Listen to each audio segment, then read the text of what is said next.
the Johnson's Wax Program with Fibber McGee and Molly.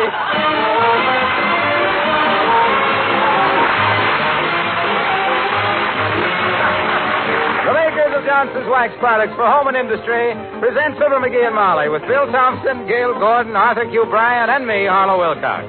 The script is by Don Quinn and Phil Leslie. Music by the King's Men and Billy Mills Orchestra.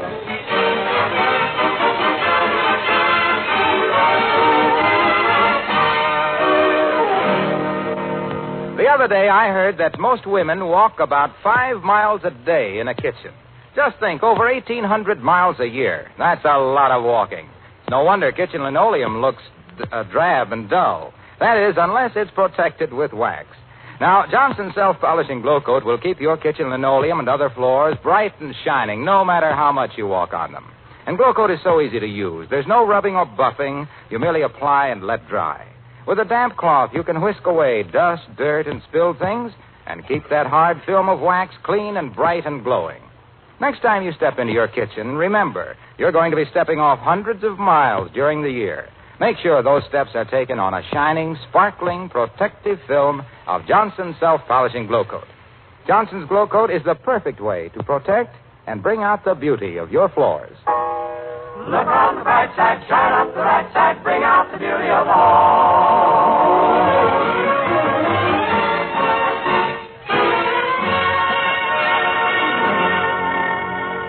The Bonton Department Store is the scene of a shopping expedition this morning by one of Wistful Vista's leading citizens and her husband. Here she is leading him through the housewares department right now as we join Molly McGee and Fibber.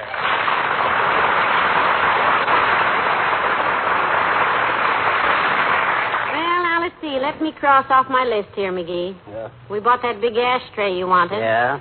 Box of your favorite cigars. Yeah, we were lucky to get those cigars, you know that? I suppose that's a matter of opinion. They quit making them during the war, you know. Factory was working for the Navy, making rope. I've got a TL for you, sweetheart. That factory is still making rope. Here, let's look around at vases and things here a minute. They've gotten in some wonderful new imported ceramics tonight. Yeah, well, let's grab a hunk of it. There's nothing I love like a big slab of ceramic on rye with a slice of raw onion and mustard. Oh, no, sweetheart. You're thinking of salami. I'll say I am constantly. That good imported stuff with the garlic. No, I'm talking about pottery, McGee. You can't eat pottery. Here. These little statues and things. Oh. These are ceramics. Aren't they beautiful? Oh, them. Yeah, look at this vase. Oh, perfectly plain, and isn't it lovely? That'd look beautiful on the living room table. Well, if you like it, Molly, go ahead and buy it. Anytime my wife wants a vase or something for the house, you'll never hear me cry over a buck or two. Go ahead, buy it. You think I should, dearie? Give me one good reason why not. Well, it's $10. And... That's reason enough. My gosh. $10 for that hunk of fried clay? Why, my God. Yeah, but look at it, McGee. Why, that's a beautiful vase. I'll admit that's a lot of money. But... I'll say that's a lot of money. I wouldn't lay out $10 for a hunk of vase like that.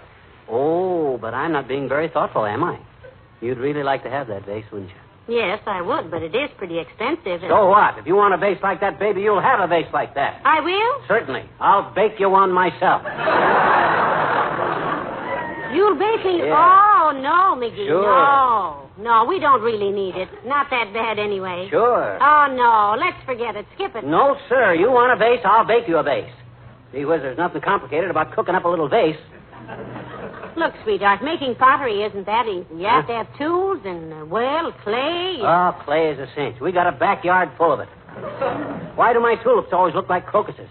Why do my tomatoes always look like crab apples? Because our backyard is all clay, that's why. Come on, I'll grab a book on how to make pottery and I'll... Oh, wait a minute, McGee. Here comes the old-timer. Who? Oh, hi, old-timer. Hello, Mr. Old-timer. Hello there, kids. What you doing downtown? Buying something or just shopping? Both. I just got a great idea down here, too. I'm looking for a book on it right now. I'm going to make Molly some pottery. Pottery, eh? Yep. That's very interesting, Johnny. I used to be a politician myself. What's that got to do with making pottery? Well, the way I look at it, daughter, it don't matter if you bake it or sling it. Mud is mud. Well, it won't be mud when I get through with it. I'm going to model a vase out of clay, bake it in the oven, and... Well, now you might do all right that, Johnny. Betcha.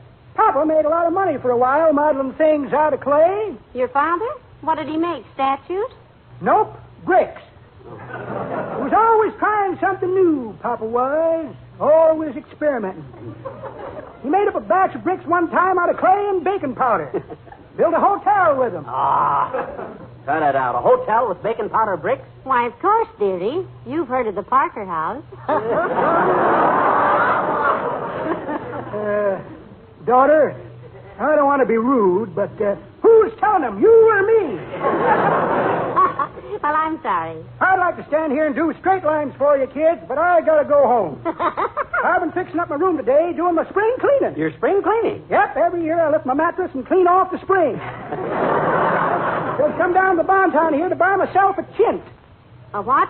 A chint, daughter, a chint. They say a room looks real nice decorated with chintz. I got a small one, so one chint ought to do. Say, where is the chint department, kids? Do you know? Well, you're a little confused, Mr. Oldtimer. Chintz is a material. They use it for window drapes. Drapes? You mean burlap is out of style now, kids? Yeah, and look, old-timer, I got to grab me a book on pottery making and get to work. Say, isn't your cousin Salvador a painter and sculptor, dearie? Yeah, he makes faces and busts. I'm going to make a vase and mug. Well, that's pretty good, Johnny, but that ain't the way I heard it. The way I heard it, one feller says to tell a feller, he says, don't touch my back, I got a terrible sunburn. Is that so, says the feller. Why didn't you use suntan oil? It's no good, says the first feller. I drank 3 bottles of it and still got blisters.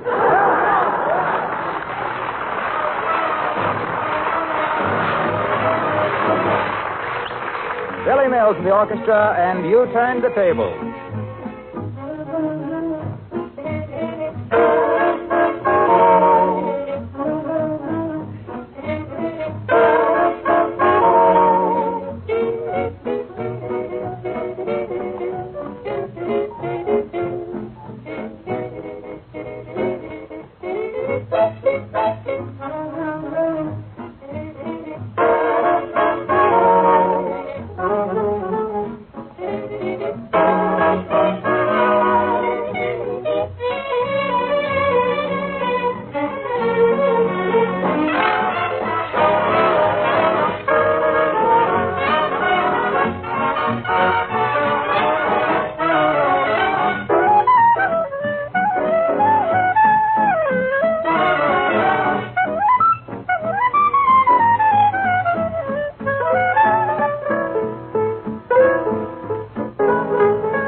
This vase ever shaping up, Molly. Just about ready to cook, too. How's it look? Well, the one at the Bonton had a graceful shape to it. This one's a little lopsided. But just details, that's all. That'll all come out when I fire it. Well, let me do that for you. Let me fire it. You know where to fire it? Certainly. Open the window. Huh? I'll fire it clear across. No. Firing the clay means to cook it, kiddo. That's shop talk when you bake it in the kiln. You know what? A kiln. K-I-L-N, kiln. Oh. The gas stove will do just as well, of course. You see, here in the book it says, place the vessel in the kiln and heat slowly to 2,000 degrees Fahrenheit. Yes? You compare that to 1,000 degrees Gesundheit, and it's nothing to sneeze at. It says this requires about 4 hours. Well, you won't get 2,000 degrees of heat out of this gas range in 4 years, McGee. Well, don't worry. A little simple arithmetic solves that. You see, instead of 2,000 degrees in 4 hours, I simply give it 500 degrees for 1 hour. Simple? Yes, That's the simplest arithmetic I ever You heard. betcha that. Come in. Well, if it isn't the local weather prophet. Hi, Paul. Hello, Mr. Williams. Come in. Thank you, Mrs. McGee. Hello, McGee. Sit down, Foggy, if you don't mind the mess. He's just gotten a new hobby, Mr. Williams. He's making me a vase. Yeah. Really? Yeah. That's very interesting. Scrape the mud off it and let's have a look at it, McGee. What do you mean, scrape the mud off it? The mud is it. Or the mud is the vase. Oh. It's, lovely. Yeah? Yeah, you really like it, do you? Oh, I like everything today, McGee. Oh. I'm a very happy man. An association of airline pilots has just given me a citation, and I'm quite proud of it. Wonderful. What did you do for the airline pilots, Mr. Williams? I stumbled upon a device which would dispel early morning fog. Yeah? What do you call it? Alka-Seltzer.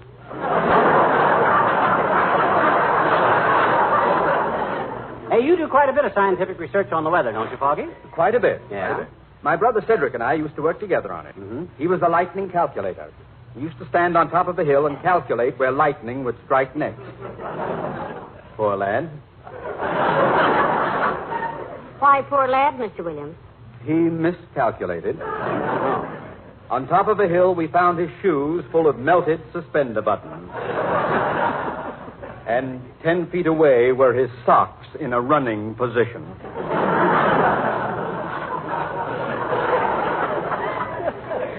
You know, Fogg, I never knew that the weather business could be so interesting. You've really had some weird experiences, haven't you? I've kept busy. Yes. Just this morning, for instance, I had a postcard from the Coast Guard. Really? What did the Coast Guard say on the postcard? They wanted a transcript of the celebrated controversy which took place in 1929 between the Weather Bureau and the bird lovers of America. Oh, what kind of a controversy, Foggy? Well, the Weather Bureau found that in bad weather, seabirds would roost on the channel markers in Chesapeake Bay. Mm-hmm. Oh? The Coast Guard thereupon installed whistling boys to frighten the birds off, and the BL of A took the matter to court. With what result? Case was dismissed. The judge said no power on earth can keep a boy from whistling at a gull.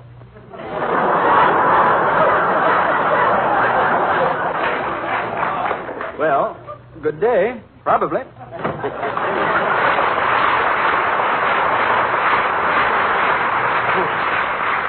Well, what do you think of this, Molly? It's just about ready to cook, you know it? I just had a little flatter shape around the bottom. Well, don't be so self-conscious. Go ahead and make your vase. Okay, open the oven door, kiddo. She's ready for firing. All right. Hello, Molly. Hi, pal. What were you doing in our oven, Wilcox? Don't be silly, McGee. Mr. Wilcox just came in coincidentally with the oven door opening. Oh, that was it. Isn't often we give you your choice of two openings, is it, Mr. Wilcox? No, and don't think I don't appreciate it. Hey, what are you doing with the muck, Mac? It's a new hobby, Junior. I just took up pottery. Well, put it down quick. You're getting your hands all dirty. His hands? Look at his face. He looks like he swam across Oklahoma. Well, I got no time to worry about a little dirt. A good craftsman is completely obvious of things like that there. You mean oblivious, pal. Hmm? At your age, you should know how to use the right word for the right things. Like glow coat is the right word for linoleum. Oh, didn't take him long. Well, I will say, Mr. Wilcox, that you stick to your hobbies a lot longer than McGee does to his. Selling glow coat's much more than a hobby with me, Molly. I've dedicated my life to it. It's my vocation and my avocation. It's a crusade, a cause. And when you consider that I have an expense account on top of that, you can't dismiss it as a mere hobby. It becomes a mission with a commission. May I say something? It's been 13 years now, and we haven't stopped you yet.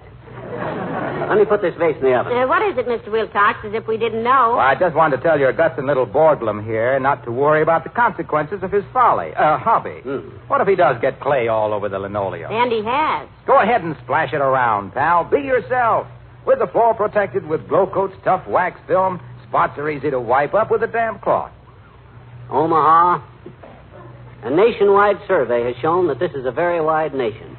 And if all the announcers in it... Maybe I haven't told you that the new glow coat gives nearly twice as much shine as before. Yeah. There's no rubbing or buffing. Makes your linoleum last much longer and prevents varnished wood floors from becoming scuffed and ugly. Yes, but clay, it's... So don't worry about it, pal. Fling it around. What's a spot here and there? They'll wipe up. You can't. Johnson's self-polishing glow coat is the perfect protection against spots. So spot it all you like. End of spot announcement. Bong, bong, bong.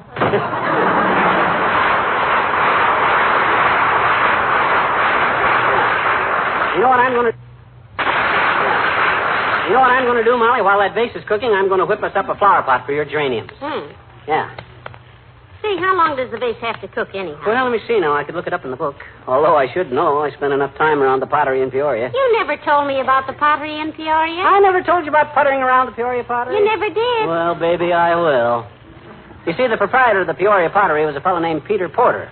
And I worked there as a porter for Peter and his pater in the pottery place. Papa Porter, Peter's pater, was not only a potter, too, but also Peter's partner. Oh? So while Peter and his pater potted their pottery pots, I potted for the potters and puttered around the pottery like any porter with a whole pottery to putter in with putter.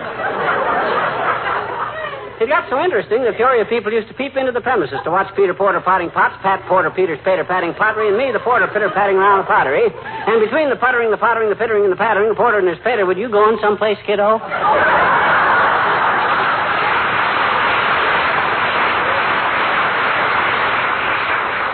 I've got to go call Perkins at the pen place to pick up your Parker pen and put a new point on it. Huh? Don't you go away, dearie. I'll be right back. Okay.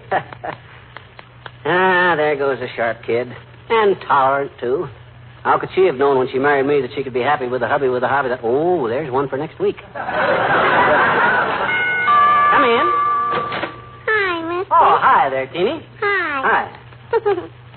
What you doing with all the mud, mister? What you doing with it? Watcha. It isn't mud, sis. It's clay.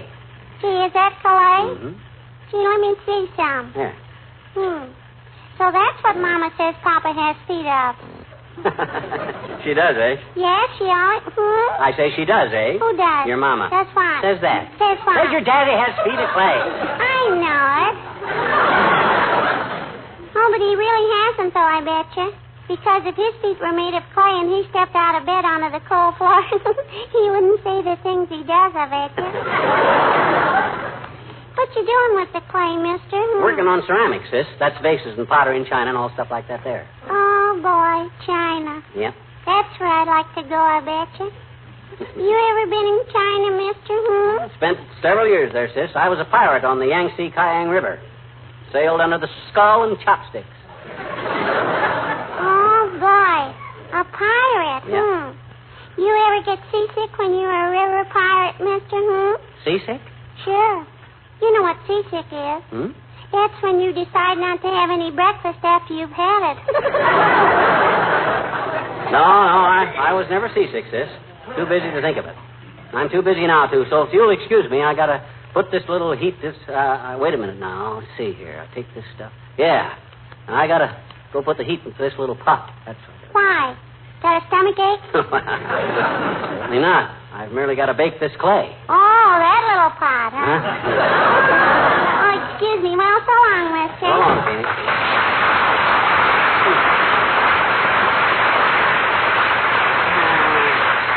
What other pot did she think I meant? Oh, well, kids don't make much sense anyhow. Now, people just leave me alone from... Oh, hi, Molly. Well, how's the vase coming along? Fine. Isn't it about time you stuck a fork into it to see if it's done? That oven's pretty hot, you know. Hand me the book, will you? I'll look it up. Here. Thanks. Now, let me see. It says here, after the vessel is properly shaped and molded, allow to dry thoroughly before placing in kiln or oven. Dry thoroughly. What's that for? Well, let's see. It says here, warning. If moist clay is placed in hot kiln or oven, steam will form and result in a violent...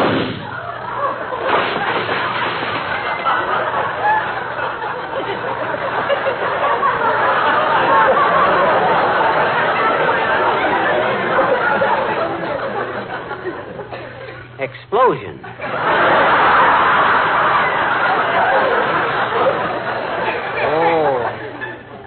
Oh, I see. You scrape the mud off the walls, kiddo. I got to get started on a new vase.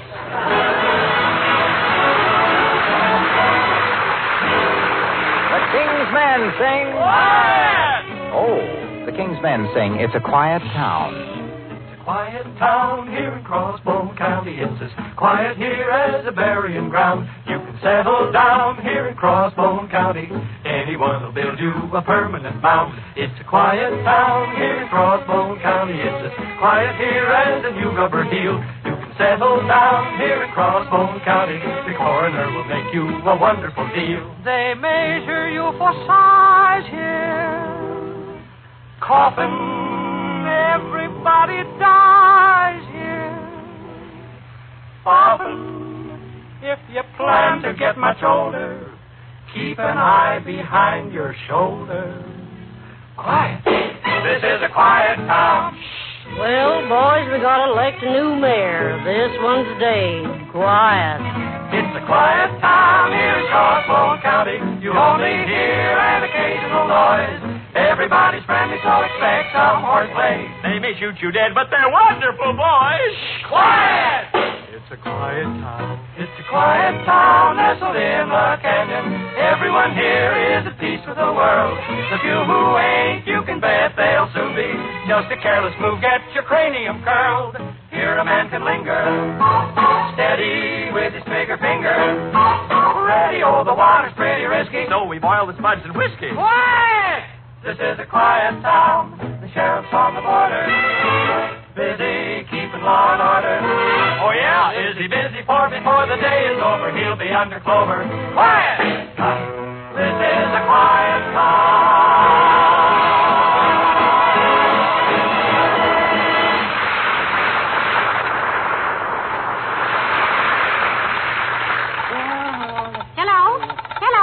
Hello.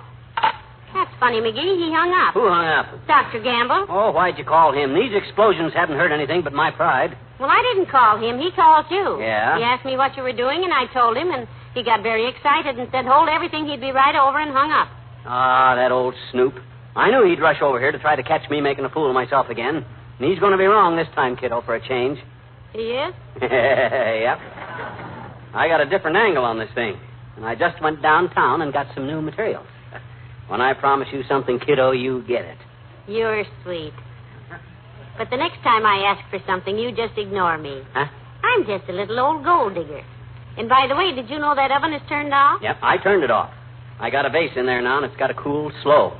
I'm taking no chances with this one because I... Hey, Molly, loosen this collar. Heat some water. McGee, you open the window, quick. Oh, okay, Doc. I open the window. Well, Molly said you... McGee, who got you out? Out of what, Doctor? The oven. Huh? You told me on the phone he had his face in the oven. That's why I rushed... No, Doctor, no. I said he had his vase in the oven. Hey. Boy, are you ever eager for business. You big fee splitter. Talk about ambulance chasers. You're always 10 blocks ahead of the sirens. That's a fine way to talk, McGee, after he rushed over here to save your life. Well, he makes me tired. Sit down, Doctor. Thank you, my dear. Now, what goes on here? What's with all the clay, Pigeon? Well, I'll tell you what's going on, Doctor. I admired a vase at the Bonton. It was a tall, vaseful grace that would have looked beautiful on the tipping room label, you see. So he walked up. Let me tell it, Molly. You're confused. For your information, Knuckle Nose, I'm the kind of a husband that when my wife expresses a desire for something, he's the kind of a guy that I see that she gets it. So, when she sees the vase downtown, I says, relax, kiddo. I says, I'll bake you one exactly like it. So just tread lightly, Fatso. It's still in the oven. Oh, fine. Yeah. I've seen you through at least 48 hobbies, and you've been a dismal flop at every one of them. You took up fly casting, and what did you catch? The lobe of your left ear. It was his right ear, Doctor. Then you took up the piccolo, and I had to saw it in half to get your pinky out of the E hole. It was the G hole. And now, pottery.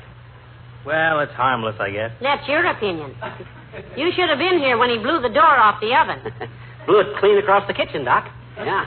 Took me 40 minutes to get it back on and 8 rolls of Scotch tape. Well, that's more like you, Jughead. I'd hate to think you'd let me down by doing anything sensible. So you're a pottery maker, are you? Yep, pottery. Look, mud hand. Anytime you produce anything ceramic that doesn't look like it was made out of a cup custard by a blindfolded Potawatomi with the hiccups while riding full gallop across a railroad trestle on a lame camel in the dark of the moon, I would like to see it. Heavenly days, so would I. Oh, you would, huh? Well, watch this, both of you. Open the oven, Molly, but don't touch the base. It's still hot. Well, why, McGee, you did it. He did what? Let me see. Well, I seem to have misjudged you, my boy. That's a very handsome vase. You want to sell it? No, sir. This vase is for my little wife. And there ain't enough money in this whole world to buy something on which my little wife has her heart set on that I've got especially for her. You making me an offer? No, I'm just testing character. You've just proved what I've always said. You're still a no-talent, double-dealing cheapskate. You're not Goodbye, saying Molly. Huh? No, I'm not. Goodbye, Molly. Pip-pip, Potter.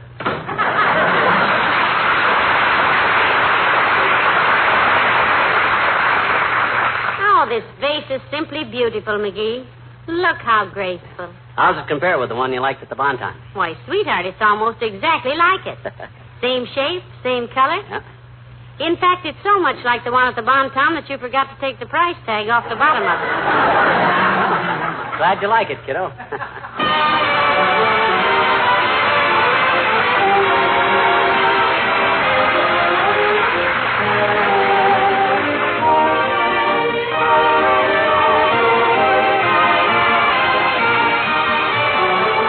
Fibber and Molly return in a moment. Car owners, here's an offer you can't afford to miss. You can get a soft, fleecy woolen car dusting mitt, a mitt that fits your hand so perfectly, a mitt that makes car dusting a snap, a 49-cent value, and you can get this amazing value at no extra cost. Here's how you do it. Simply get a can of Johnson's Car New, the liquid car polish that cleans and shines your car in one easy application. The handy dusting mitt will be attached to the can. There's no extra charge, no coupon to clip, nothing to send in. Just get a can of Johnson's Car New at the regular price, and the soft, washable dusting mitt is yours. It's just the thing you've been looking for to keep your car clean and sparkling. Better get two, though, because women say they're the perfect dusting mitt for around the house. Ask your dealer for your dusting mitt today. Remember, there's no extra charge. The mitt is yours with a can of Johnson's Car New.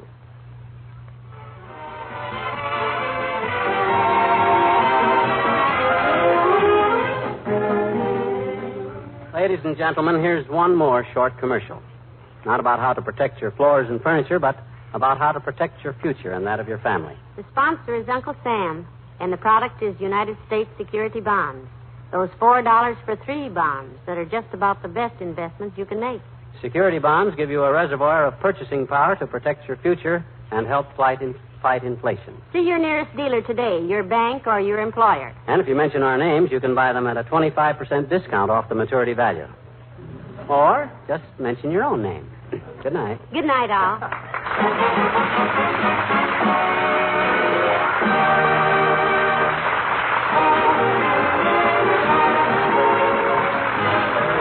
The makers of Johnson's Wax Products, Racine, Wisconsin, bring you Fibber McGee and Molly each Tuesday night at this time. Be with us again next week, won't you? Good night. This is NBC, the National Broadcasting Company.